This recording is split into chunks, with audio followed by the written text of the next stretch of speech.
Hey everybody, welcome back. It's been a little while, but welcome back to another episode of Behind the Visual with Mark Hansen, where I introduce you to all those people out in the world who are responsible for all the images and the things you see. They're behind the scenes. They're the ones creating all those little things for you. And I am your host, lifestyle and advertising photographer, Mark Hansen. And today my guest is Ben Glotzer, and he is the senior creative director at Little Big Brands. And we have a great conversation. So many things. I can't even list them all here. We talk about how when he was 15 years old, he started working painting murals on tiles, and the company trusted him so much that they sent him to trade shows and had him working with clients, and he learned a great lesson about design and running a business all at the same time at 15, 16 years old. So definitely check out that story. We talk about how when he did graduate from college, he was going around visiting agencies, and his portfolio was so big that he had to have a trolley to carry it around, and it was getting stuck in the rotating doors. So it was huge. He loved it though. He'll tell you a little bit more about that. Also, his first job that he took that first job for the money, and 6 months later he left, and he'll tell you why, and he'll also tell you why he cried first day of the new job at the new agency. We also get into a little story about how he was in Mexico City on a big job for Coca-Cola, the biggest one he'd had at that point in his career, and he ended up getting chased by a street performer. So that's a cool story. The policy they have at Little Big Brands for what you can't be for them to work with you as a client. That's a good one as well. I mean, there's so many. We also get into his thoughts on AI and where he sees that going, and his thoughts just in general on what you need to do to adapt to that and what's going to happen with that. And a dinner he had at one point with Wolfgang Puck. So check it all out. Be sure and like it, thumbs up it, follow, all the things, and then let me know what you guys think about it.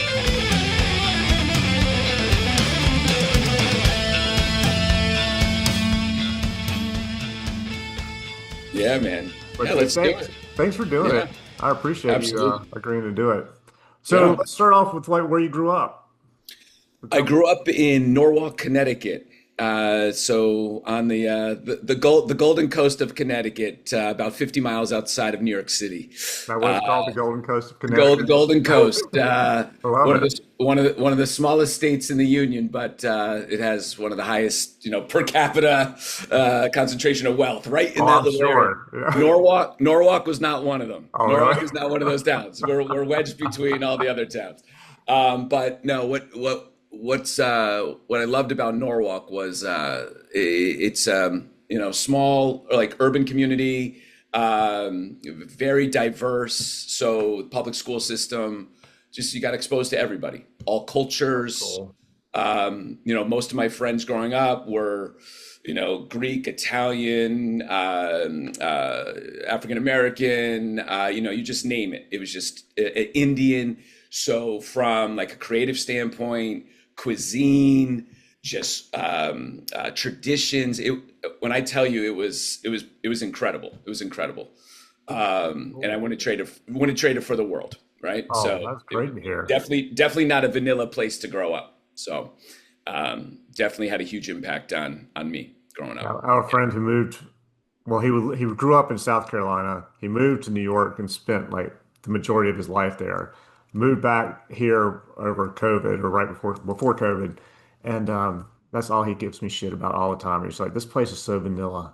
And he was just Yeah, like, "It's all khakis and button downs," and like yeah, he can't yeah. stand it. You know what's funny though is it's I never wanted to move back. I Yeah. never wanted to move back because I felt like if you moved back to that town, you would be a townie, right? Oh, really? Yeah. But and I take that back now because it's grown so much, it's changed so much that it would be a great place to grow up. So, but yeah, I never moved back. Never moved back. So at what point did you realize that you were like had this creative thing going on in you? You know? Uh, you know, Growing up, I was watching the Smurfs, Transformers, like Yeah. all the cartoons, and I would just sit down on the couch and I would just draw what I was seeing. And my folks were very encouraging always That's like they cool. never. It was like if you wanted to, you do this, and they would just support me, whether it's like handing me the crayons and paper and or signing me up for classes. It was always supportive. They had an artistic and talented program in our school system. Was a part of Oh, that. that's cool. Yeah, and then there were people in my life that were involved in like cartooning or some area of design or illustration, and they were also encouraging. And there's one memory. I was in Hartford, Connecticut, visiting an uncle who unfortunately was in the hospital, and there was this elderly man in the lobby while we were waiting to go see my uncle. And yeah, little old man, I'll never forget. I was drawing, and he came over to me and he's like, "Do you know how to draw a cube?" And the classic 3D Oh cube. yeah, You draw the yeah, two overlapping squares and you connect the points. yep. And he did that and he like blew my mind. And I was like, what was I, 4 or 5, whatever. And it was just like one of those things. Like it just kind of you have these experiences through your life, and Yeah. you have people that inspire you, and you continue on. Now, all through high school, was involved heavily in the arts, whether it be photography, illustration, our acting program. But and the art teachers really took a liking to me and supported me. But I didn't know what you could do with art. Yeah. Like I didn't know, I saw people that were artists and I was like, well, I'm gonna starve if I do that. Or I Yeah. know you can take pictures for a living, yeah. But it just didn't seem like there was a place for me there. I ended up working for a husband and wife team. He was a fine artist, she was a sculptress, and they owned a tile studio, a hand painted tile studio. Really? And we painted murals for bathrooms, kitchens, the Culinary Institute, up here in upstate New York. And it was all the rage, like back in the 90s. People Oh were yeah, the yeah. backsplashes and all this stuff. And I started when I was 15, and Georgette Worth is her name, and she's an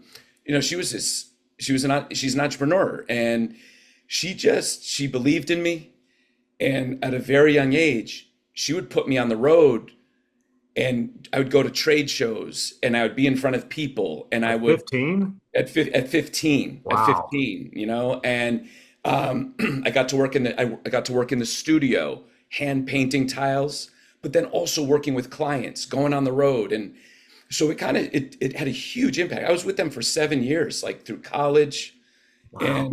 and and you're in it, like that's applied art, Yeah. and there's a business behind it, and it's commercialized, right? Oh, that's amazing.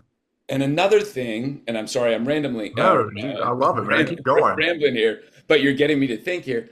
Um, do you remember like Tops had like wacky packs? Do you Yeah. know what wacky packs are? You know, and they were parodies of packaged brands, Hmm. CPG brands, and it was like, you know, Planters peanuts and like, but or like chock full of nuts coffee, and it was like some guy choking on like screws and bolts, and like Mad Magazine and all these things. Yeah.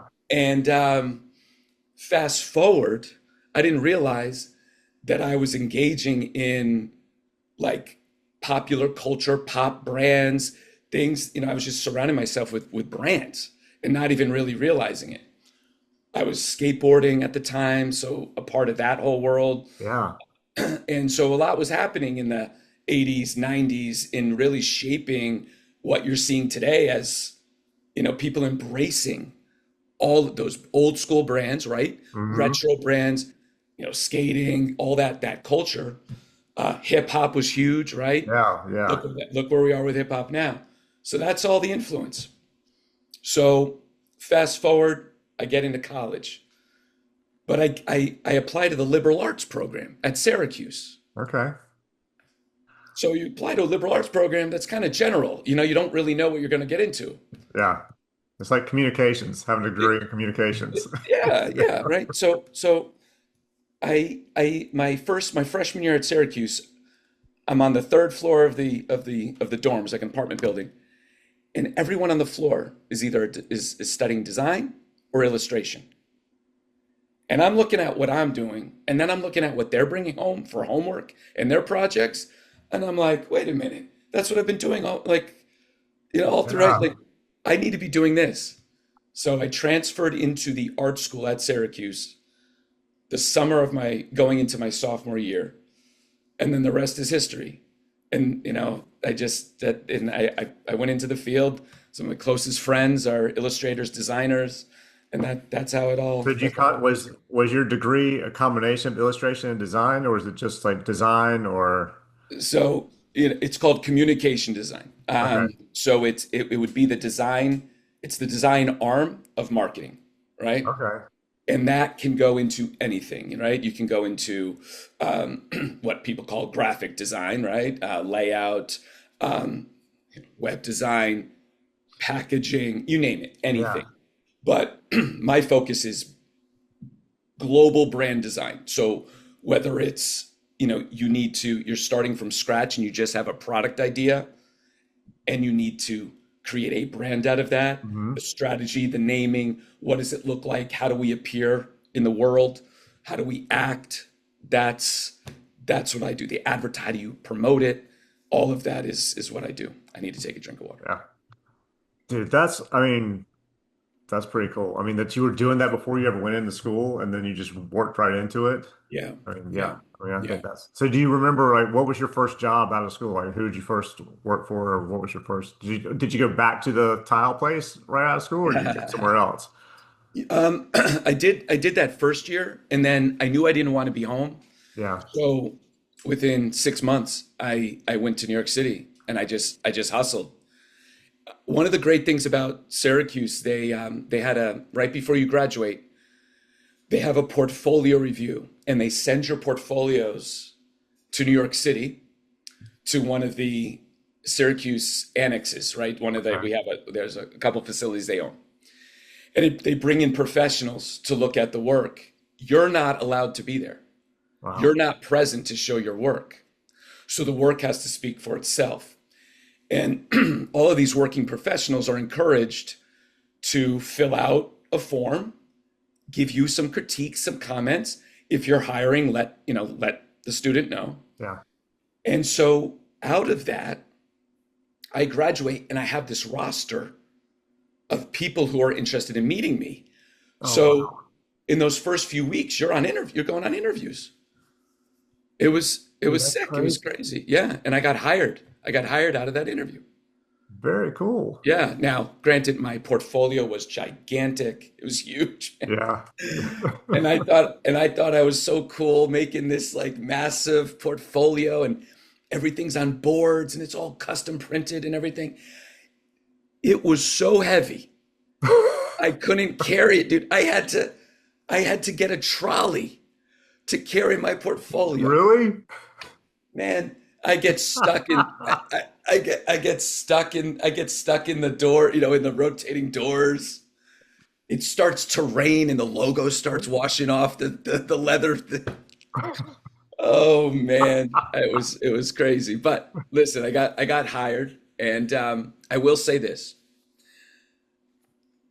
when I met with some great studios. The one studio I went for was the one that offered me the most money. Yeah. And what I realized was within 6 months, this is not what I want to be doing. And I got a I got a phone call, and I'm sitting next to the boss.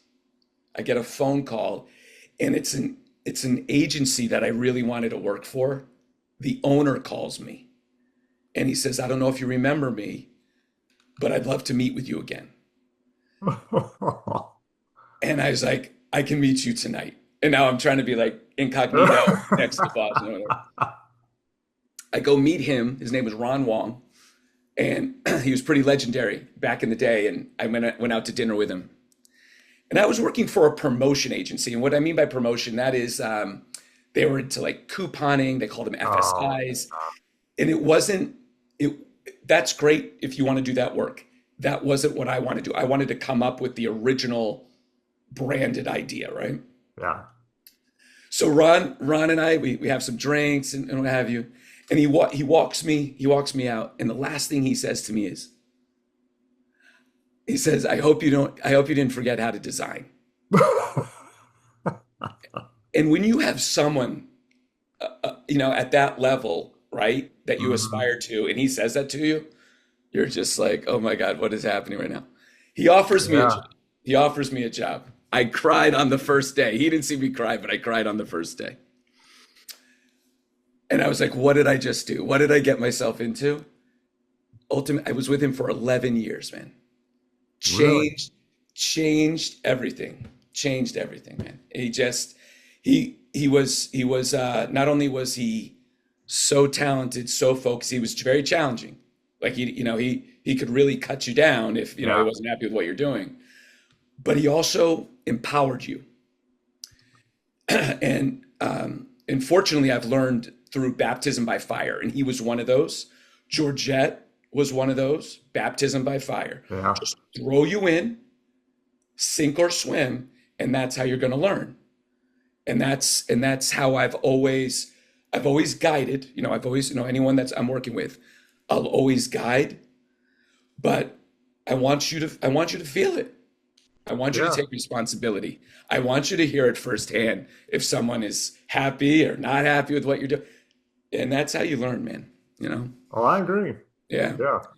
I think that's very cool. Yeah. Yeah, I've always encouraged people with me, like the first time, I don't know if I told you the story, but my friend who was Tony, who works with me now some, he used to be a photo rep in New York.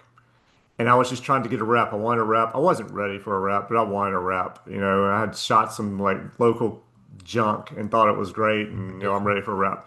So he agreed to meet with me somehow. And so I'm in New York, and he's flipping through my book, and he stops on a page, and he looks at it and goes, "What the fuck is this?"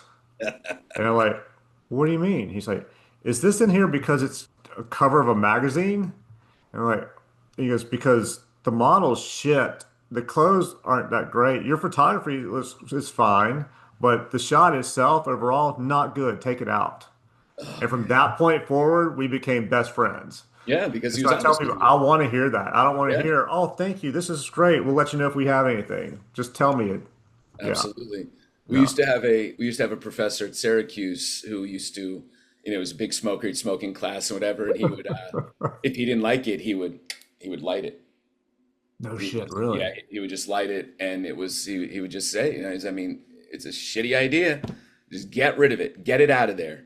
Wow. And I had another guy, and this one stuck with me. He never let an idea incubate. Really? He said, now there's a difference between like settling on it, thinking it through, and whatever. But he said you're more apt not to follow up on a big idea if you don't go after it like right then and there. And by that, it doesn't mean you have to like, really, exhaust it, but get it out, write it down, make sure it's there, right? And if it's a bad Yeah. idea, you can get rid of it, crumple it up, get rid of it. But if you incubate on it, and it's like when I get my, my caffeine highs and I get all these like great, great ideas, Right. and I'm like, Yeah. it's great, that's great, great. And then I'm like, an hour later, I'm like, that was a dumb idea. Right. That was his thing. It's like just don't incubate on it too much because chances are as you process it, you're not even going to consider it. All right. So I always found that to be an interesting tactic. So yeah. I think that's great advice because I've done that before where I just sit there and like, okay, I want to do this, and then I just don't act on it. And the next thing I know, I'm like, yeah, I don't know. And then I look at it like 6 months, a year later and go, why the hell didn't I do that? Yeah. Well, That and would have it's been a also, good thing. your brain is, you're often like fighting against yourself, right? Yeah. So your brain's going to say, no, you're not good enough at that. You're not going to be able to do that. Somebody else has already done that, that type of thing. But Mhm. when you meet like true entrepreneurs, career entrepreneurs, serial entrepreneurs that are just, they go after it, boom, boom, boom, boom. When you talk to them, they're firing on all cylinders and they're Mhm. constantly coming up with ideas and they are not afraid to fail, right? Yes. And that's it. And I think we have that fight or flight mindset. And if that flight side takes over, Hmm. you're not Oh, going to push through. You're just not going to do it, right? no, you're just stuck. You're stuck. Yeah, Yeah, you'll never yeah, move forward. Yeah. I keep exactly. trying to tell my daughters that, especially my Yeah, younger one who's still trying to figure it all out. I was like, and she's a perfectionist. And I'm like, you don't. You need to fail because that's the only way you're going to learn. yeah, yeah, If you yeah, don't fail, if everything's always perfect, you never learn anything and you never know what could have been better or what you could have done. So yeah, yeah, I love that. So what was yeah. your first, so when you got out, when you got that gig, what was your first big project? Like what was the first thing that you did? And you're like, holy shit, I think, I'm on my way. Yeah, I would say Coca-Cola.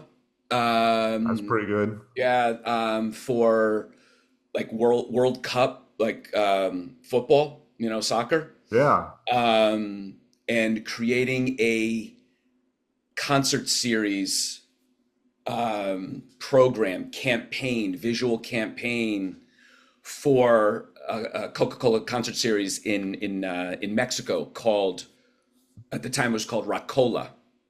Oh, yeah. And what was great about this was these kids in Mexico could collect like bottle caps and things like proof of purchase, Yeah. and they could trade them in for tickets to see these Latin American stars. Oh, wow. And here we designed the whole graphic language for this, and I worked with some great designers, artists, Frank Castaldi, and all these guys that I kind of grew up in the business with. And they designed this massive campaign, and you saw it on stage, and you saw it on swag, and you saw it everywhere. And we got to go down to the concert. Now this is crazy. I was brought down to photograph our work Okay. with my team, but this is back in the days when you had to, I had to rent all this equipment, and like the camera's like $10,000, Oh, and yeah. I mean, and it's Yeah. heavy, and and dude, it's pre-digital. It was Uh-huh. pre-digital. I mean, it was just bonkers. And Mexico City at the time was, not the safest place in the world, Yeah. and we had to have bodyguards and armored Oh, wow. Suburbans and taking us around and stuff. But aside from all that, we got to go see on this world stage what we had created, and That's cool. that was amazing. And then like from there, working for again global brands, Bacardi, and whether it's Bacardi rum. Bacardi at the time owned, several other, they own several other brands. Hmm. And you just get exposed to all of this. And all of a sudden you're seeing pop culture mixed with this product. And this stuff that you design often will last on shelf for several years, all right? Usually about 3 years. Now that, we do advertising now and we do all these other things, those are a little bit more short-lived. Yeah. It has a different type of impact. So, but that's how it started, man. It just, getting exposed to some of those real big brands that you're engaged with every day, that was That's awesome. that's Absolutely very awesome. cool. Yeah, yeah, yeah. So you legit had like armored vehicles and bodyguards? Yeah, yeah. And in the hotel wanted to know like where are you going? Like you didn't, you haven't told us where you're going. You got to tell us where you're going. Really? Yeah, yeah, yeah, yeah, yeah, yeah. And now I wouldn't think twice about going down there. Yeah. It's a major destination, and it's one of the most creative places on the planet. But back then it was a little different. Well, see, that's Uh, this mindset I still had on yeah. Mexico City until a friend of mine's wife just got a job with Netflix and she had to move there. And Mm, I was like, okay. And then they didn't blink twice about moving to Mexico City. I guess yeah. it's kind of like New York in the 70s. Nobody's going down into Times Square. No, no, no. My dad said he went down there and a dude tried to steal his friend's Rolex. Yeah, we had some scary situations. We had one on our last day. I wanted to document like the people and streets, and Oh, yeah. there was this incredible street performer, and he had this Aztec like tribal mask on. It had like a skull. I'd never seen anything like it. It was so intimidating, and he's doing this dance, and I'm down there with that $10,000 camera that I rented, and for some reason I can't get his face. I can't get his face. And I'm like, this is so strange. Anywhere I go, I can't get his face. Well, he wasn't showing me his face because I wasn't paying him money. Oh, And we had spent all our money. Like we were ready to go and what have you. And so I just like packed up and I'm walking away. He and his boys come running after us, Really? talking in Spanish, yelling at us, asking for money. And I was like, I looked to my friends because I didn't have any money on me. I looked to my friends and I was like, do you have any money? And they had like a couple pesos. And I mean, it's like putting pennies on someone. And they gave it to him and he just spit on our feet and he yelled at us. And bro, Oh, we were so scared. I mean, when you have man. a guy with a skull painted on his face or a Yeah. mask in a foreign place, we ran the heck out of there, and the rest is history. But man, Yeah. that was it. But that's not what Mexico City experience was. But that was just like one little Right. thing. Yeah, yeah, That's a good story. yeah, yeah, yeah. Sure to remember it. Yeah, Yeah. probably had a few nightmares after that I too. bet you Yeah, did. yeah, About the scary man with the skull yeah, face. Yeah. yeah, yeah. Dude. So, all right. So that was your first. What would you say over your career so far has been the most challenging project you've had? I think, look, I'm gonna, it's not necessarily like a project. I would say experience and then Okay. relative Yeah. to the work, right? Because a lot of it is like, I feel like the projects are cheap. It's like the total Mhm. experience of that journey of a project per se, Absolutely. Yeah. or a relationship, right? With a brand. So over the years, I ended up opening up a US based studio for a UK firm called 1HQ. Stands for One Hard Question. And the general manager came over from the UK, and the two of us, her name was Laura Wade, the two of us opened up a studio in New York City, Okay. and we built it from scratch in the US, right? And then you had the infrastructure of the UK to support. But how things are done in the UK and how things are done in the US are very different. Okay, and so having that experience of literally building a studio from scratch, from finding the studio, designing the studio, hiring the team, Yeah. and then amassing a wealth of clients, just getting out there, and again the hustle, right? And getting yourself out there, walking the halls of your clients, meeting people, and building that most challenging experience that I've ever had. I bet. But in 6 years time, we went from a smallish little studio, and then we moved to Fifth Avenue and built another studio, right? We Oh, upgraded. wow. Yep, we had a bigger staff, and then COVID hit. Oh, So we had to make a decision, and that was, do you lay off people, yeah.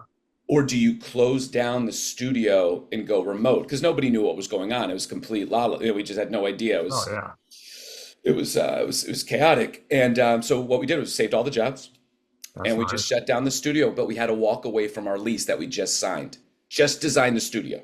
Oh, And of course, there were, monetary penalties for that, but yeah. we were able to negotiate. And they said, just leave the studio as it is. We take all your furniture, we take everything. You take, right. And we had to walk away. Mm. Now that studio still exists. The agency still exists in the U.S. and it's completely remote. There is no physical space in the U.S. Wow. And but I, ultimately, after 6 years, I ending up at Little Big Brands where I am today. But I would say that was the most challenging, from just an experience standpoint. But from a project standpoint, I don't like to work with assholes. Yeah. Okay, I like and that. yeah, and in fact, it's one of our policies, with LBB, no asshole policy, and that has to do with respect. That has Yeah. to do with respect, and we have a job to do, and you can have the biggest ego in the world, and you can whatever, but if you're gonna treat us as less than, Hmm. not gonna work with you. And every so often, doesn't happen often, but every so often, we've had to literally fire clients or resign clients and walk away, even if it means losing money, Yeah. and just say we're not gonna work with you. How So does that feel when you do that? Do you feel like good when you do it? You're like, I feel better because we got rid of them? it's a mixed bag. Yeah. You're disappointed. You don't Yeah. ever want that to happen, but you feel good because you're sticking up for your team Yeah. and the people that are busting their ass to make you look good, Right. make money for you, Hmm. ultimately for your brand. Yeah. Um, and and honestly relieved because it's stressful. It's stressful. People don't realize what this business is, like what Hmm. you're doing. Some people are like, oh, you make pretty pictures and you do this and what have you, but there's a lot of intellect that has to go into it. There's emotion that goes into it. If you care about what you're doing. Right. Yes. Yeah. And I genuinely care, and my staff cares. And you're putting yourself on the line. You're Hmm. you're you're presenting something that came out of your head or your team's head, Yeah. and someone's either going to love it or hate it, and you can't take it personally because it's not personal. It's Right. it's it's just not right for them at that time. But usually you get there, and sometimes that path is really crooked, Hmm. and sometimes that path is straight, and they like something right out of the gate, and it's just boom, let's go. So it's just a mix. It's just a mix. I like the don't take it personally thing because I think a lot of people don't get that and they Yeah, do take it personally. And yeah, you can't. You gotta separate yourself from that and just know that that's just not right for them. So I think that's a great way to put it. Now, don't get me wrong, dude. I'll be Oh, bummed. I'll be so upset for minimum 24 hours. yeah. But then obviously I get over it. But yeah, it Well, you it have to because affects if you don't get over it, you're not in this business very long. yeah. There's something like I had a shoot one time and I did it and I thought it was great. And I was going to wanted to put it in my book because it was all because of what it took to get it. It's like I got the local, there was some state fair coming through or county fair. They let me come in before they opened. They let me use the whole place any way I wanted. I shot all this kind of stuff with this model, stylist, all this junk. Took it to a friend in New York. We were having dinner. I showed him the new stuff. He was like, "Don't put this in your book." I'm like, "Why?" And he's like, "The model's not good." Yeah. And I was like, "Seriously?" He's like, "Yeah, you can't use any of this." And it hurt. But as soon as after he said it, I something flipped and I looked at it from an objective point of view, and I was like, yeah, he is completely and totally right. But Yeah. when I Yeah. first did it, it was all this is great because I just was thinking about what it took for me to get this project done. So It's, yeah, it's so true. It's like your initial response, it's almost like you want to react, right? You want to yeah, maybe get defensive. And after, you sit on it for a little bit, you go, you internalize and you're like, what could I have done differently, right? And you mhm. think about it, and then every so often you're like, nope, that guy's still an asshole, Yeah, and oh you're like, yeah, yeah, forget about it. yeah, One thing too, it's like when I'm interviewing, particularly like students, like right out of school, and I'll interview them like while they're still in school, so like mhm, maybe they have one more semester where they're polishing up their portfolio and what have you. I will, if I see something, I say something, right? Like if it's that's good. something that I feel like you need to change it and not show it, or you could show it better so that you can compete with everybody else, the thousands of people that are going for the same jobs. Yep, I'll say it. And, it's interesting because, some people take it, you can see it in their face all of a right, sudden, yeah, they're yeah. totally deflated. And here's the thing, I've delivered it in the nicest way possible, but I'm they're sure. still deflated. But listen, that's the reality. If you're deflated off of like someone delivering it like that, just imagine what you're going to be like in the real life. You got to rip that Uh, band-aid off quickly. So, But I yeah. think that it's good that you do it because, and I even know for myself, I have friends who ask me to look over things and give them a critique and what they think about it. Yeah. And it's as I've gotten older and done it more often, I've gotten better at it because at first I would just be like, no, this is really good. This thing over here, maybe, no, I don't know. But overall, I think it's great. When in my head, I'm thinking, yeah, I don't know about this at all. And Yeah. as I've gotten older, I've gotten to the point where I know that I enjoy hearing or appreciate hearing. I don't enjoy it, but I appreciate hearing when something's not good or needs to be changed. And now as I'm getting older, I'm like, do it. So the fact that you are doing it for these kids, I think is a great thing as opposed to just going, thanks. Yeah, looks really good. Good luck to you. Yeah. Yeah. They don't get, they're not getting anything out of it. It's so, so I've always, I mentioned ego before, right? You need ego to survive, right? But there's a difference between somebody just like putting themselves and their vision and all of that onto somebody Hmm. versus providing your vision, collaborating, Yes. and then bringing it to life together. So now I just so happen to work with, a broad range of people and talent. So that is what I need to be doing. I need to be collaborative. I have an idea, I have a vision, but it doesn't mean that that's the only vision or that's the only or the way I thought it could be executed is the only way. So it takes a lot to Yeah. be able to be open to other people's ideas to be able to do it. But I've always been that way. I've worked for people that it's like their way or the highway. And yes, they're Yeah. paying me to do the job, and okay, I will do that. But I'll also do the other, and then let's have a conversation about it. And that's what Right. I encourage everyone to do. I agree.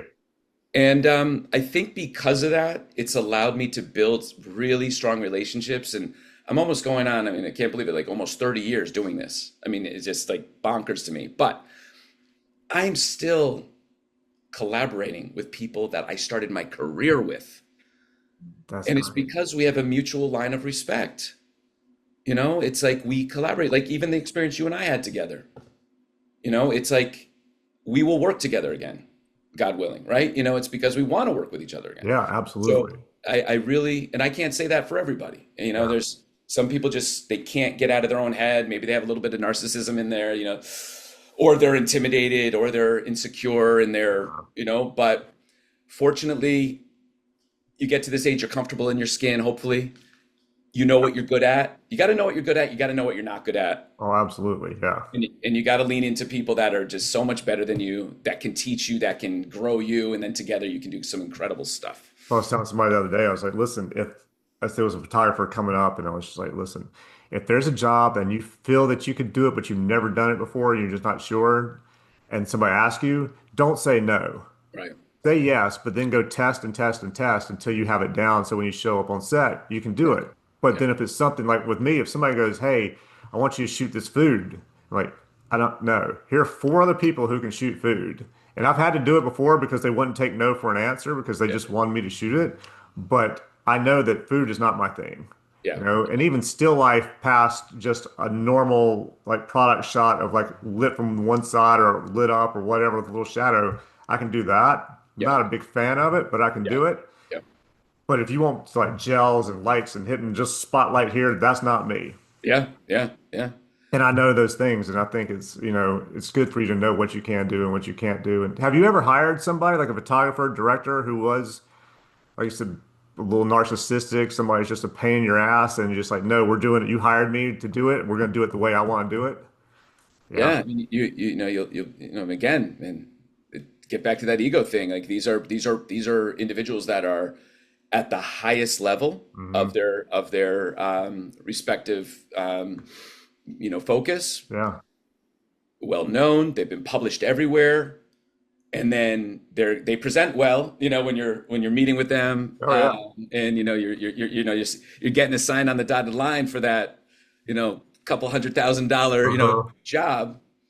But then you're on set, and then all of a sudden, you're directing for the thing that you're in charge of, you are responsible for. Right. And you can tell like some of them aren't flexible, or when they start feeling the stress of the day, oh, we have so many more shots, and this, whatever. Now, granted, if you're an art director and you're just like noodling every little thing and this and that, like that's freaking annoying. Yeah. I'm not that person. But there are just some people that just don't want to hear it, and it's their Hmm. way or the highway, and their shit doesn't stink. Right.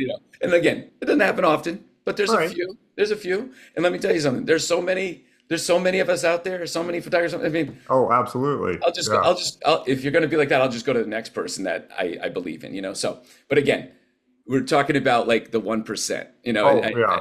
I mean, so there are very few who can get by with that, yeah, yeah, or and they even have a still willing to do it. I heard David LaChapelle did that to like J.C. Penney. Why they hired him, I don't know, but they hired him for a job and were trying to tell him how to shoot it. And the person I know who was, I think they were on set, they were just like, he was just like, clear the set. Uh, Everybody has to leave. You yeah, hired me to shoot it. I'm shooting it this way. yeah, You yeah. know, and I've heard about a couple other photographers that people have been around, but I they're feel like all, that like you was more said, they're all common. that top 1% or Yeah, 1% of the top yeah, 1% of photographers. yeah. And I think that was, there's also more common back in the day because there was also celebrity Oh yeah. status to some, to some photographers. Yeah. So I think for the most part, it's all been positive. Good. And I think we genuinely just want to collaborate with each other. So in order to do that, there has to be a level of flex, but you can still accomplish what you want to accomplish, but you need some flex in that. Absolutely. So Yeah. what would you say, what are your goals for the future, like going forward? That's a great question. For years, people have asked me why I don't have my own studio. Yeah. I've always had, client relationships that I've worked with direct to client, not through agencies, some really big clients over the Yeah. past as a consultant, what have you. And what I realize is one of the reasons why I haven't opened up my own studio is I'm like, there are thousands of fucking studios out there. And do we Yeah. need another studio? Yeah. Or can I just do what I do, work with the people I want to work with, and help build it with somebody else, Yeah. Everyone, is like, are you crazy, man? Like all that, you could make so much more money, you could be doing this. I was like, yeah, I could be making so much more money, but there's other things that are coming along with that I don't necessarily want to get involved with. Yeah. I did that halfway with when I was working with, the UK studio. I had the backing, Hmm. like let's say they were investors there, it's their company, but I got to own it in the US, right? I got to build it in the US. But it's that has, I think, and as I've gotten older, I'm just like, is that what I really want? Yeah. I want to be able to spend all the time. I want to spend the time I have with my kids. I want to try not bringing it home with me, after hours. I already do, and it's not even my Right. company, but but I'm dedicated to the job. So, you know, maybe someday I do my own thing, but I'm not there right now. Yeah. Yeah. And ideally it's just for doing what I'm doing, I want to be with the team that I'm with right now, unless something, larger than life and grand comes my way and I Yeah. can't pass it up. But like I said, I learned early on, it's not just about the money. Hmm. To me, it's become the experience, the people, the brands.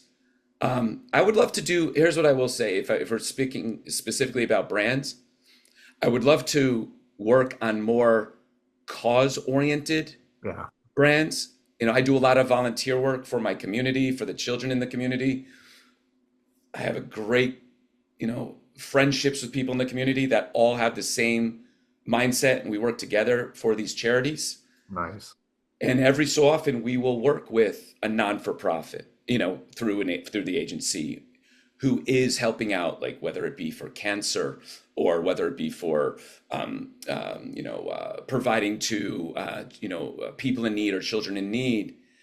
And if you can use something creative Hmm. to draw attention to that cause, that is fucking powerful, right? Yeah. And you just, people don't realize it. Like, when there's psychology behind what we do. And, if you can, Oh if you yeah. can, if you can attract people, whether it be for for something commercial, or you can attract people for a cause, that is powerful. So, maybe it's getting a little bit more, less of the commercial and more for the cause oriented Well, that's cool. brands that are out there or things. Yeah. Yeah. I like that. Yeah. So Yeah. where do you see? I've never been on a 5-year plan. So if you're going to ask me what I No, want no, to do in no, no. five I'm not. years, I'm not I'm asking not, you where you. I'm Yeah, not I'm that not guy. either because I'm just Every like, every day, man is a new thing. Well, yeah. I'm Let just me. not that What's guy. my plan for the week? Yeah. I don't have really a 5 year. But where do you Yeah. see like this industry, like photography, video, the ad agency? Where do you see that going in the next 5 years? Yeah. Great question. Look, AI Hmm. has changed everything for us. And look, we've been using AI for over 20 years. I mean, more than 20 years. AI has always been built into, the digital applications that we work in. Right. you clone something, that's a form of Right. AI. You spell check something, that's a form of AI. Okay, Yeah. but now the AI is doing our job. It's doing Right. aspects of our job, and you need to embrace it. And it's powerful. And you Hmm. can, you can have a vision for something, and it will. You can, just prompt in and get that vision out there, and then all of a sudden you start to see it take it to another place. Now, the moment the AI is telling you what to do, and it's in control of what you're doing all the Hmm. time, that's a dangerous place, right? That's a Yeah. dangerous place. And you just don't want to become a prompt engineer. Yeah. But if you can use that to become better and like do it perhaps faster or get more ideas on the table, that is powerful.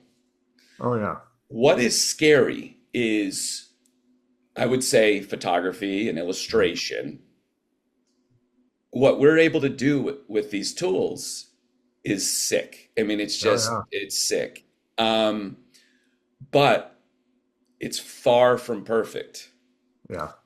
But it will get there But it's someday. changing fast. It will get there someday. Yeah. And what's going to happen is I foresee photographers having to use it in how they build Hmm. their images.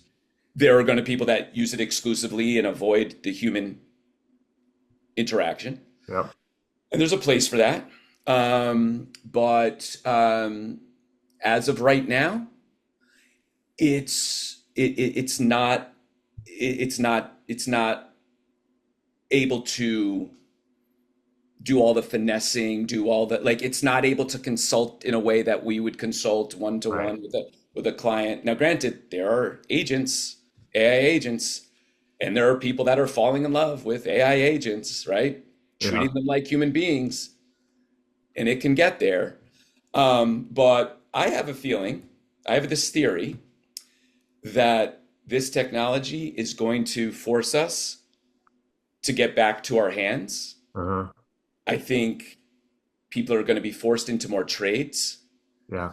I think we are going to be forced to become more human to help humanize what the tech is taking over. Yeah. At least that's my hope. Yeah. That would be good. But listen, I can't commercialize half of it Right. Yeah. because I don't know where the hell it's coming from. Right. And the ones that are doing it in a smart way, and it's fair to photographers and illustrators, companies like Shutterstock, Hmm. you're licensing your work to them. They're building a sandbox, a closed sandbox of your work. Yeah. I'm then generating AI images that may pull from you, may pull from this guy and this girl and what have you. Yeah. And then you're licensing it again and you're getting a cut. That's fair. Yeah. I That's agree. fair. Yeah. But, like Midjourney's not there, a lot of these other, Adobe's there. Adobe's doing it too. Yeah. But unless it's a closed sandbox, I can't commercialize it. I can use it for idea generation. But transparency is key. I have to be transparent with my clients and say, this is AI generated. If Yeah. you like it, we now need to create it and make it proprietary to you. Yep. And we will be doing it with humans. And the humans may use AI to a degree, but we will ensure that it's just yours, right? So Yeah. let's see. Yeah. It seems like everybody's kind of all over the place. Like I did just recently, I shot for a client, and after each shot, they had me pull the models so they could have just the location behind it, or maybe left one model in, and then have me shoot a plate of it so they could AI stuff into it in the past. So as I'm shooting, and they weren't even trying to pretend that's not what they were doing. So as I'm shooting, I'm sitting there thinking, am I shooting myself out of a job with this client right at this very moment with the click of that button? Yeah.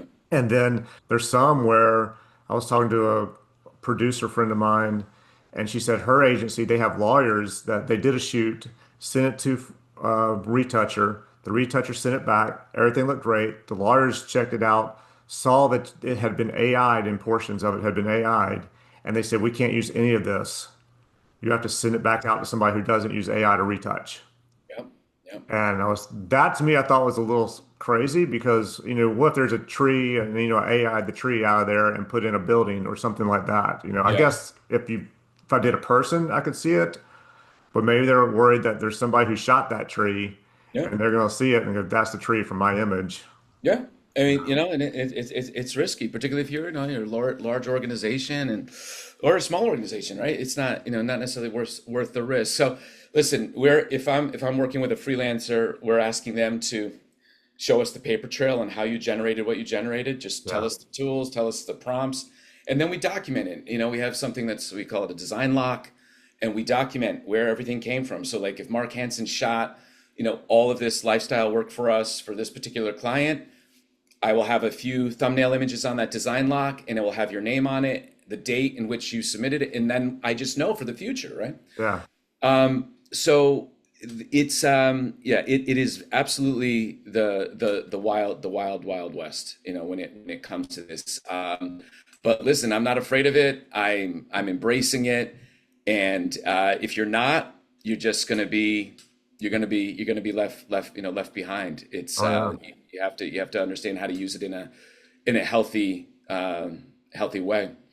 But clients have different policies. Yeah. Some are very black and white about it, like you just described, like, nope, can't have any AI. We still don't have like the legislation Yeah. in place behind it. You heard what just happened with X, Mhm. and their AI platform. There's gonna be laws around this, this stuff. So, look, for small business, these people are able to make themselves look like they are like really polished, Oh, really yeah. good. I mean, video content, what have you. So the scary thing there is if it's all fake and you can't back it up, like, you've just really oversold yourself, right? And Oh, then those yeah. Yeah. people will Yeah. be those people will be weeded out one way or another. But it is absolutely wild. But the minute that machine is in control and you get lazy, Yeah. and you're letting it tell you what is good for you and what's good for your client, it's a scary place. Now Well, I think listen, even if that happens, you're not going to be around very long you're because not it's going to be. probably another agency Yeah. doing the exact same thing, and then you're all going to start looking the same, and then they're Well, here's rid here's of the you. thing, and I want to do this test. I want to create something, and then I want to tell one of my competitors. I'm friends with all these guys. I want to Yeah. say, listen, here's the prompts that I use. I want you to do it. Yeah. If we're competing for the same business, and he or she generates the same, somewhat same concept that I generated, because this is going to happen. Use Well, the same sure. prompts, Yeah. the same tool. Am I showing you the same concept? Like, Yeah. and then that's just, we're just garbage at that point. Especially if you just go on what the client tells you. This is what I'm looking for, and you just type all that in, just like hit Exactly. let Exactly. AI do it. Exactly. So look, we're going to trip up. It's going to trip up. People are going to get called out. You're going to know. You're going to know. I will say this. This is where it's also very messed up. We just came out with a campaign, an illustrated campaign for a brand called King Oscar.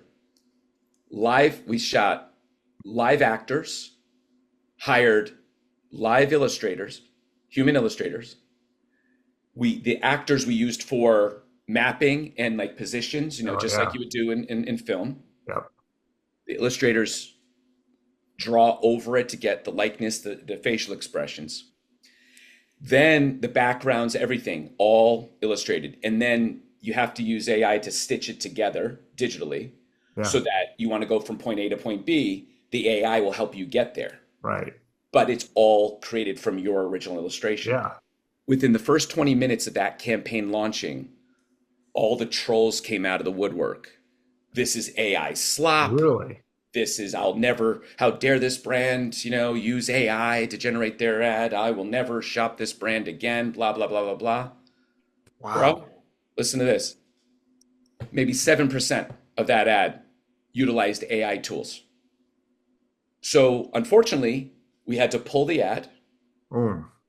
We then had to film not film, we had to publish all the behind the scenes material of the actors, the drawing, Thank God we documented our process along the way. Yeah. And then we had to create another video and post that and then launch the ad again and have that in have that as support if we needed it. Yeah.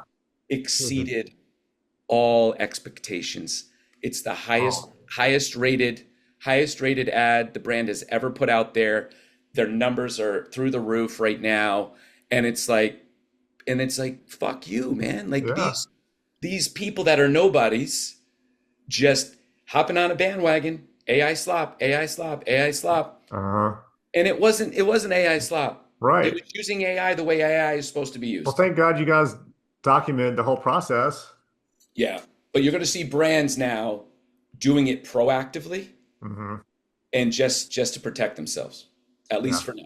Yeah, I would think that's going to so. be a thing. Yeah, yeah, Yeah. yeah. All right, we're getting close on time, so I got two more questions, and they're totally all over the place. So one would be, what's the strangest, coolest, most unusual thing that you've experienced in this business? Besides, I guess we could even go back to the whole, you know, got your ass spit on and chased in Mexico. Yeah, but that might have to count for Yeah. probably the craziest thing. This is like asking me what my favorite song is. Like it's like I've Right. had so many crazy experiences. It's like you wouldn't believe them, and I'm trying to like recall them. But the I think the craziest experience. Oh, craziest experience. Here we go. Ready? Yeah. We're doing a pro bono job for when Bill Clinton was president. We were doing a pro bono job for the U.S. Display at the World's Fair in Okay. Hamburg, Germany. So we're doing all the graphics for the big, for our Big Ten, our big, exhibit. And at the time, the head of that whole program was the acting CEO of Mattel Toys. Can't think of Wow. his name right now. And as payment, we weren't getting paid money, but as payment, he wanted to take our whole studio out for dinner. So the Ron Wong, who I was working for at the time, is Chinese. The CEO had asked Ron, "Hey, kid, I'll take you out to an authentic Chinese restaurant, but can you tell me in Chinatown where we should go? I don't want to go to where all the tourists go. I want to go to where you would go." So Ron picks his spot, and we go down to Chinatown, and it's one of those spots where you could either go upstairs or downstairs. And I'm looking upstairs because we're going to eat upstairs. And I'm looking upstairs and I'm like, that's Wolfgang Puck standing upstairs next to our client. Now, Wow. this is at the beginning of Food Network. Okay. All my people don't know who Wolfgang Puck Wolfgang is. Puck is, yeah. And I'm a foodie. I'm a foodie. And I'm like, I was watching the network like from its day one. And I'm like, oh my God, oh my God, oh my God. And we end up going upstairs, and Wolfgang Puck is eating dinner with us, and his wife are eating Really? dinner with us. Yes. And so my boss is just, shooting the shit, has no idea who he is. For all he cares is, just some random guy off the street. And he's like, so what do you do for a living? And I'm like kicking the guys on the side. I'm like, oh my God. Oh. And he's like, and all Wolfgang said is, oh, and it just very modest. He's like, oh, I'm a chef. I have a few restaurants. I'm a chef. And that was it. It was never anything else. So Ron orders authentic shit, man. Like stuff you may not like. And one of them was sea urchin. I don't know if you've ever eaten sea urchin, Uh-huh. but it's not for everybody. It's a texture thing. Very creamy. It's a weird thing. I'm not into it. And I eat everything. I'm not into it. And we're like sharing it, pretend we're eating. And I'm trying to be on, we're all trying to be on our best behavior, trying to, have clean mouths, not say any bad words or whatever. And Wolfgang Puck's wife says, you know why men like eating sea urchin? You can fill in the blank. You can fill in the blank. And then she's like dropping F-bombs and what Oh have you. my God. And dude, it was unreal. We were like dying laughing. And you know what it did though? it broke the ice. It broke the Yes, I ice. bet it did. And it brought everybody on the same level. And here I was like panicking, oh my God, Wolfgang Puck, Yeah. and it just brought us all on the same level. So that's probably one of the like wild experiences. I don't know if I Um, would actually compare a sea urchin, but it, you it can fill in the worked. blanks. That's Yeah. one big Mad Lib for you to fill in, Yeah. whatever you want to do. Dude, that's fucking great. Yeah. Oh, wow. Okay, last question. If you were in a band, whatever, you're going on tour, and you have your contract, and every contract's got a rider, like take all the red M&Ms or green M&Ms out, like Van Halen did, or whatever. What would be your rider? What would be my rider? Yeah, Um, well, I want bagels and lox for yeah. breakfast. Yep. You can hold Okay. on. You can hold on the capers. Um, I'm not gonna lie. I might need some edibles. I might need some Yeah. All edibles. right. Yep. Yep. Just 5 milligrams. I'm good to go. That's Yeah. it. Um, and a good chair massage before I'm about to go Nice. out, and perform. I need to loosen up. And yeah, man, and maybe some music lessons because I can't play music or I can't sing. Yeah, yeah, yeah, yeah. That's about I that's like about it. that answer. That's about it. Yeah, it's definitely food, man. I love. Is this the way my brain's wired? I could talk about it all day, and I can experience it all day. Well, then you should have the top local chef come in and make you dinner. I used to work with a photographer who was a chef, and so he Oh, would he would nice. he would he would cook for us and everything, and yeah, yeah, yeah, yeah. Very So cool. yeah, yeah. Dude, thank you. Hey This was man, thank great. you, I thank you, and loved it. listen, really appreciate you asking me, and I hate talking about myself, Well, you and did a so great job. thank you. But you got me to think about things that I really loved, so I really appreciate the opportunity. Yeah, Cool. yeah. Well, good, man. All right, Thank you. man. I Look appreciate forward to it. seeing you. Have a Okay, great week. I'll talk to you ciao. soon. All right, Okay, man. bye. Later. Bye.